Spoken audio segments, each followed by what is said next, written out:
bank accounts without bank services. Under the Jan Dhan Yojana, 54.66 crore, that means 50 crore, 54 crore, 66 lakh accounts were opened. But 11 crore, 58 lakh accounts remains inoperative.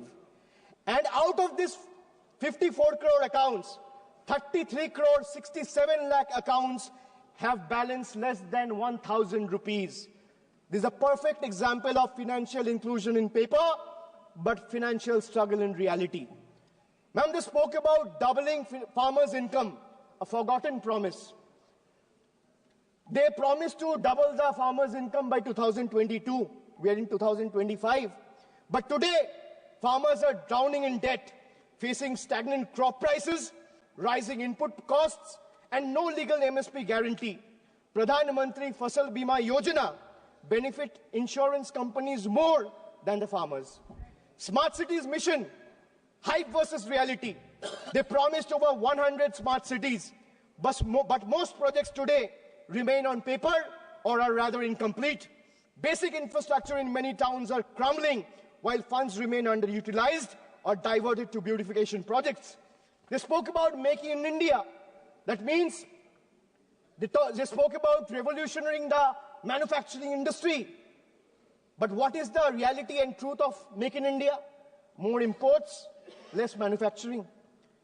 Local industry today struggles under the rising imports from China, inconsistent policies, and low capital investment.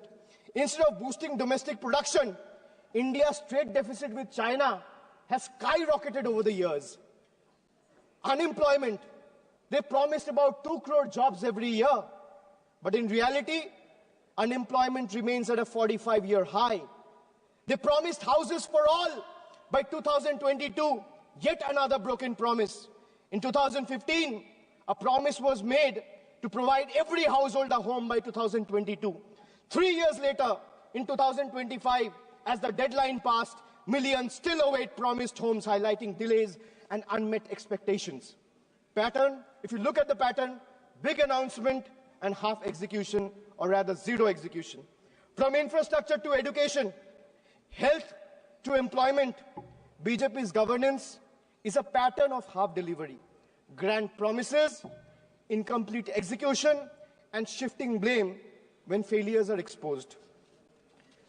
This budget is like when I went through the budget, I was here when Madam Finance Minister presented the budget, but later I went through the budget document. Ma'am, all I realized is this budget is like those promises where you promise free meals, but charges exorbitantly for, giving a chair to sit, free water, service. So this budget is like a buffet that promises free meal, but charges exorbitantly for water, service, and cutlery.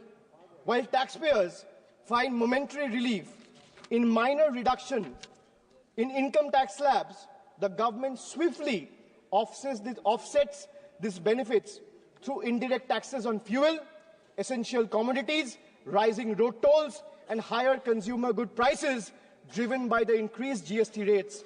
It's evident that these reliefs are nothing more than a mere illusion. Much like the Jio's once free data plans, attracting millions of users at a time, and then they raise the tariff sharply, which now comes monthly at a hefty price tag. The government claims to provide relief, but the reality for the middle class tells a different story. Let me give you another small example, and these are real examples. The government claims of an 80,000 tax benefit for an individual whose income is 12 lakh rupees annually. But it's nothing but a misleading farce. They thumb their chest about relief while simultaneously bleeding the common taxpayer dry through GST and unchecked inflation. A taxpayer in this income bracket, that means someone who is earning 12 lakh rupees annually, spends on essential categories like food, housing, education, healthcare, railway travel, air travel, transport, recreation, and each of these are subjected to steep GST rates under NDA's failed economic policies. The result, if you do a quick calculation, you will see that someone earning 12 lakh rupees ends up inadvertently paying 98,000 in GST. So the illusion of 80,000 tax benefit that BJP is desperately trying to sell, in reality is snatched away from GST alone. That means someone earning 12 lakh rupees is inadvertently having to pay 98,000 rupees on the account of GST alone. Then you have surcharges, you have cess, you have toll tax, you have many other tax. You have STT, security tax. And why I talk about GST? Because whatever one required to exist, madam, from medicines to tea, from toiletries to toothpaste, from hair oil to cooking oil, from fuel to oxygen cylinders, from rice to sugar, from butter to ghee, from undergarments to footwear, from biscuits to even popcorn at the movies, everything is taxed. In fact, more is lost to GST than they claim to give back. To make matters worse, there are several other taxes like I mentioned. There is toll tax, there are security transaction tax, there are cesses, there are surcharges, and then there's inflation also, which continues to erode whatever little remains. With an average 6% annual inflation, if someone is earning 12 lakh rupees today, that will shrink down to 10 lakh in 3 years. The only thing that is not taxed, or is rather untouched, is BJP's list of misleading promises and their sheer incompetence. That's only untaxed. The budget remains completely failure, and the budget also reminds me from a scene from a popular movie of Three Idiots. All of us have seen the movie. It went very popular. And throughout caste, creed, and religion, everyone loved the movie. So, ma'am, the budget reminds me of the movie Three Idiots, where Amir Khan's character, Rancho, exposes the education system's obsession with rote learning over genuine understanding. Similarly, today's government reminds me of the deceptive college director virus. And the role of virus was played by, I'm not talking about the viruses present here. I'm talking about the college director virus whose role was played by Boman Irani. So the college director virus, what he used to do? He used to offer flashy numbers, grand schemes that prioritized ranking over real progress. Much like virus, the focus seems to be on the surface level over real achievements, presenting a polished image rather than addressing the true needs of the people. Or if we take a page from the history, the British during the colonial rule, they promised reforms while continuing to exploit India's resources.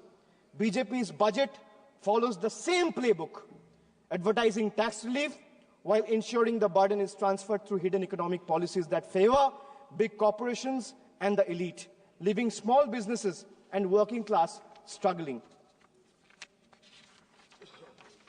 Madam, the budget presented over the last 1 decade perfectly sums up India and the BJP's version of Achhe Din, reflecting not just their grand narrative, but also the harsh reality of common people's struggle under the NDA's rule and regime.